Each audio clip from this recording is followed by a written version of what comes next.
everyone! I hope you're ready for another adventure, because today Wayne continues to read The Watchdog and the Coyotes by Bill Wallace. Always remember that as we read these books, all you have to do is hit the CC button if you want to follow along with the words. Who do you think's going to join us from today? Yep, you've guessed it. It's Red. Are you ready to join us for this story, buddy? Red's ready. Let's jump in. Chapter 7. The loud, awful sound of snarling and yapping and barking shook me from my sound sleep. I jumped when I heard the terrible noise. My head clunked to the top of my doghouse. I shook the pain away and frowned, wondering what all the noise was. "What's going on?" Red moaned. "Don't know. I'll go see." I squeezed through the doorway of my doghouse and stretched. "That's my bone!" Pokey's angry voice came from the other side of the fence. "You leave it alone." There was more snarling. "That's my food bowl! You get away from it!" Red had poked his head through the doorway. "What's going on over in Pookie's yard?" "I don't know," I shrugged my ears, but Pookie sounds very upset about something. I took a couple of steps towards the fence. "Pookie? Pookie?" "Coyotes! Coyotes! Coyotes!" Pookie screamed again.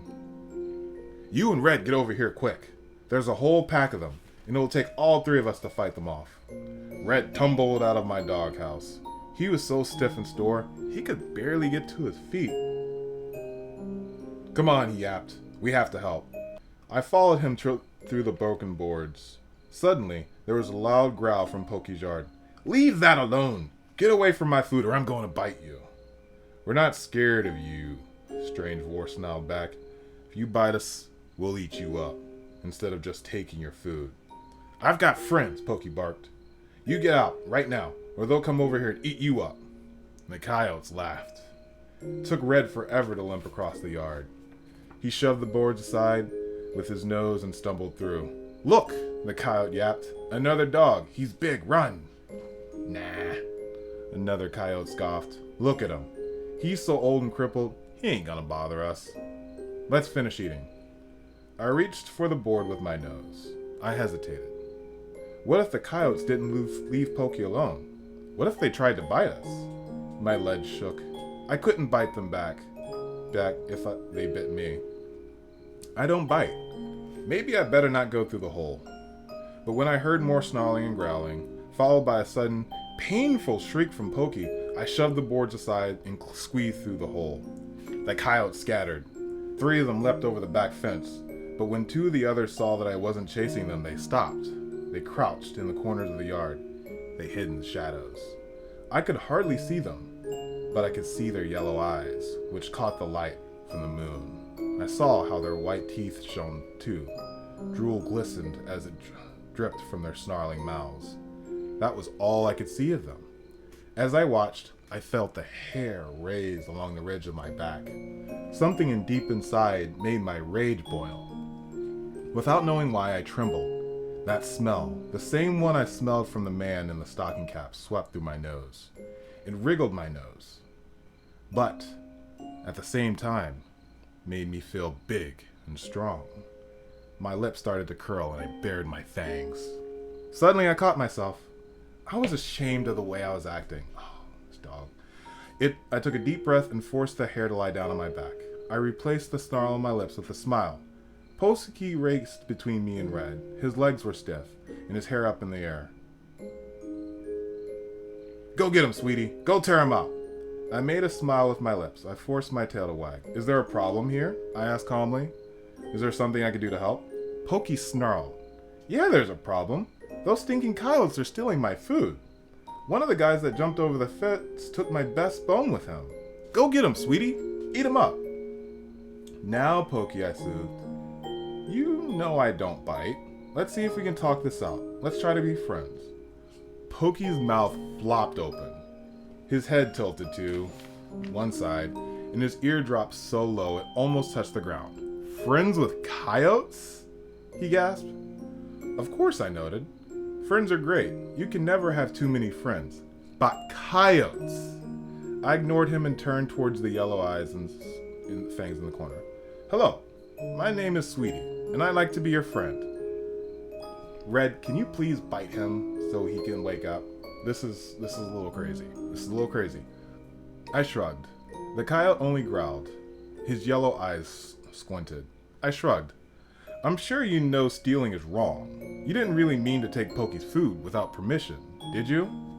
A very big coyote who was hiding in the far corner of Pokey's yard took a step forward. It's been a very cold winter, he growled. The rabbits are all gone. We can't find any lizards, and the people used a big machine to cover up all the garbage in the dump. We're hungry. Oh, I gasped. That's terrible. I've never been hungry, but I'm sure it must be awful. I reached out my paw and laid it gently on Pokey's shoulder. My friend here is a good dog. I'm sure if you had only told him that, he would have been glad to share his food with you. What? Pokey's eyes popped wide. I can't believe you said that. He dropped his shoulder and shook his paw off. Sharing with thieving coyotes? You must be nuts. With that, he spun around, his nose in the air on one end and his tail on the other. He trotted on stiff legs back to his doghouse. There he stood beside his food bowl and took a deep breath, trying to make himself look big. It's my food, he growled. You know I always get hungry for a midnight snack. If they steal my food, I won't have any. I ain't sharing. I'll fight before I let someone steal anymore. My ears sagged. I heaved a deep sigh and sat down on my haunches. Red limped toward Pokey. Come on, sweetie. Let's help the little guy. I didn't follow him. The big coyote took a step. I stood up. The coyote drew back with his paw and trembled. Stealing is wrong, I told the coyote. No, it's not. It's the way coyotes live. We take whatever we find. We get it any way we can. If we're smart enough and sneaky enough to take it, then it's ours. That ain't stealing. I turned and shoved one of the boards aside in the fence. Then you can have some of my food. I don't have much left, but I'll be glad to share it with you. That way we can be friends. The coyotes only glared at me. After a long, long time, I finally gave up. If no one was willing to talk, the only thing for me to do was to go home and get some sleep. I squeezed through my broken bones and curled up in my doghouse.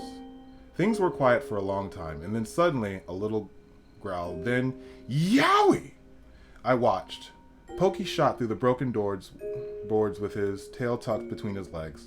Red limped after him. Pokey raced across the yard and hid behind my doghouse. Red went through the hole and hid in his own house. I crawled out of my house and went to see what was the matter. He bit me, Pokey panted. He bit me. And they stole the rest of my food and my chewy bone. Why didn't you help me? I leaned my cheek against the doghouse. I tried. I offered to share my food with him. Licky licked the little hole on his hind leg where the coyote had nipped him. You can't share with coyotes, he snorted. They don't know how to share. You give them a little, and then they take everything. You should have helped me. His big eyes looked very sad. He stared straight up at me. You should have helped me. With that, he limped off and slipped through the broken boards. His head hung low that his long, droopy ears dragged on the ground. All alone, I crawled into my doghouse. I felt so sad and helpless that my ears dragged on the ground too. Chapter 8. For the next 3 nights, things were quiet and peaceful. Pokey wouldn't talk to me. Red stayed pretty much to himself. He wouldn't come through the hole under the fence.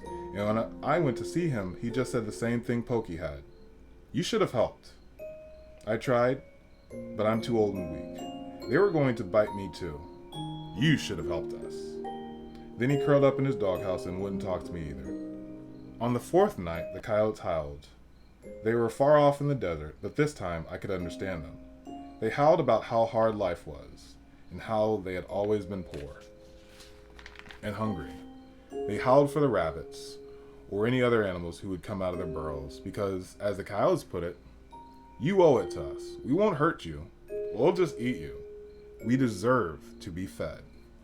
They howled about how there was no justice in the world and how unfair it was for dogs and cats and people and horses and sheep to have homes and barns to sleep in, while coyotes had to sleep in a hole in the ground.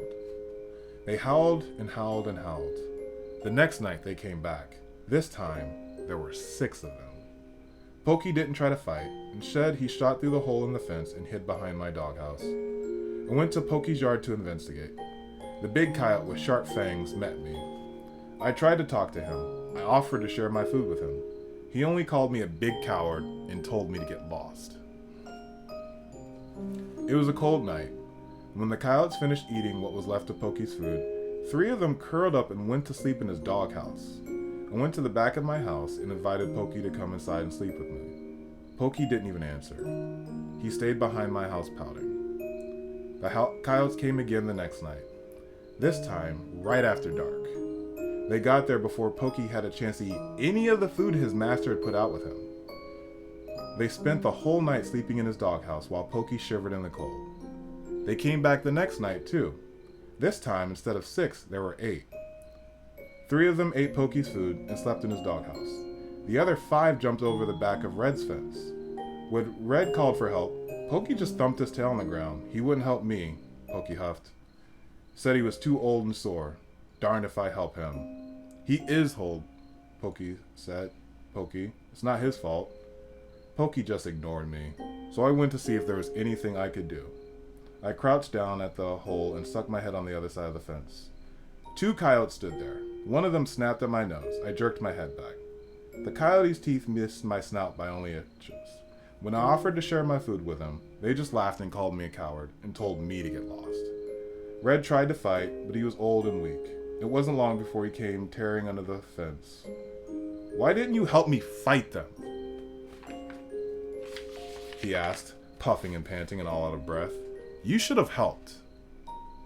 Red went to the back of my doghouse. I followed, my ears dragging on the ground. Pokey wouldn't have anything to do with Red or me. He slept in the middle of the yard.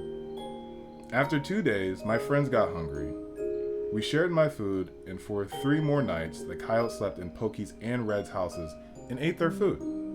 They always came just after sundown and left before our people woke up in the morning. That way, our masters never saw them. 1 bowl of dog food wasn't much for 3 dogs. I ate very little. I didn't want my friends to be hungry. My insides felt empty. At night, my tummy would growl. It growled so loud that it would echo in my doghouse and woke me. I didn't mind, though. I couldn't let my friends go hungry, and I couldn't chase the coyotes away. I just couldn't bite. The next night, the coyotes came back. This time there were 10. 2 went to Pokey's yard. They ate his food and went to sleep in his house. 2 went to Red yard. They ate his food and slept in his house. The others crept through the holes on either side of my yard. We had just started eating when they got there.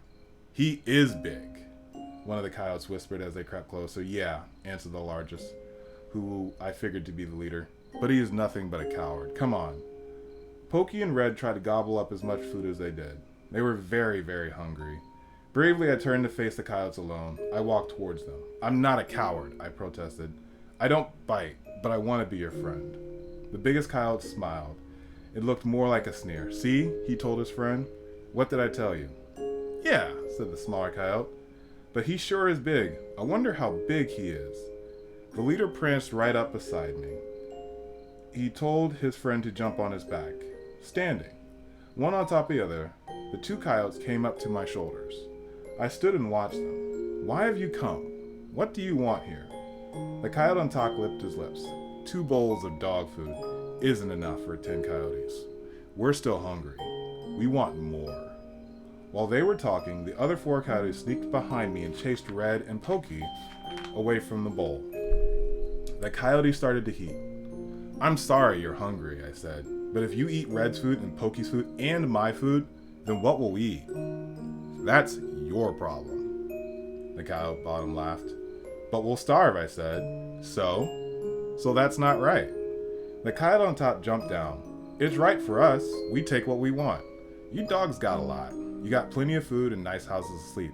We got nothing. We want what you got. We deserve it. Deserve it? Why? The big coyote moved up beside me with his shoulder, and he shoved me out of the way. We've been poor for a long, long time.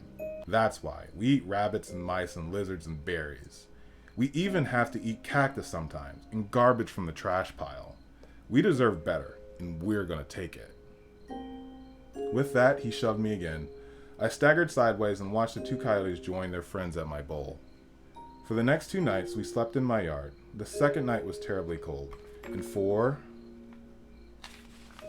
the first time in a long time, we huddled together for warmth. The coyotes ate our food. They gobbled it down and laughed. They slobbered and burped, and then they crawled into our warm, cozy doghouses and laughed and talked even more.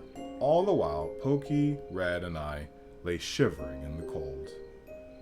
I never imagined things could get worse. I think that is a perfect place to end today's adventure. I thank you very much, Red. I'm sorry that you're old, but for being patient with Sweetie takes a lot. Hopefully, Sweetie learns how to protect and how to bite the right kind of people. See you next time, buddy. And we'll see you on the next adventure here with Wayne Reads. Thank you for joining us. We can't wait to see you again. Bye-bye.